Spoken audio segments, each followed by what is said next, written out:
ఒక రోజున నిండు సభలో అక్బర్ బీర్బల్ని అడిగాడు.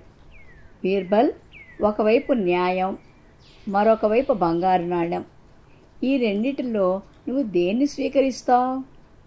జహాపనా, నేను బంగారు నాణ్యాన్నే స్వీకరిస్తాను చెప్పాడు బీర్బల్.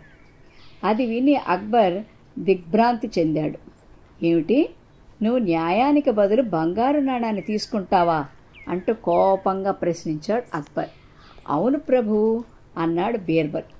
సభలో ప్రజలు, మంత్రులు, ఉన్నతాధికారులు బీర్బల్ సమాధానం విని ఆశ్చర్యపోయారు.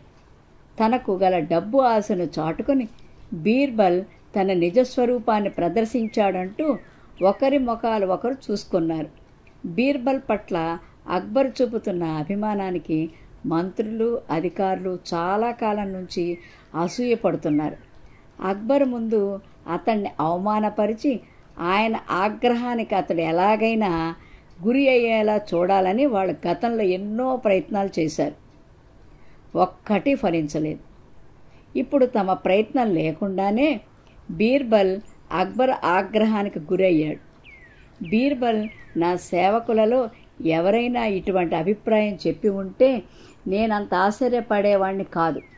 అయితే నీ అభిప్రాయం నువ్వు ఈ విధంగా చెప్పడం నాకు ఆశ్చర్యమే కాక ఆవేదన కూడా కలిగిస్తోంది. నీకంత ధనకాంక్ష ఉందని నేనెప్పుడూ ఊహించలేదు అన్నాడు అక్బర్. జహాపనా, తమకు ఏది లేదో అదే కావాలని ఎవరైనా అడుగుతారు.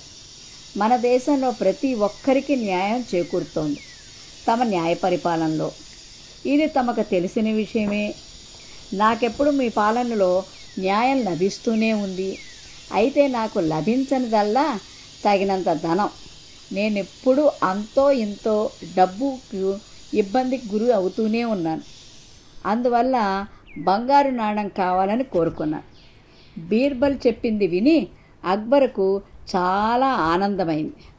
ఆయన వెంటనే బీర్బల్కు ఒక బంగారు నాణెం కాదు, 1000 బంగారు నాణాలు బహుమతిగా ఇచ్చాడు. ఇది చూసిన సభలోని అసూయపరులు మొహాలు చిన్నబోయాయి.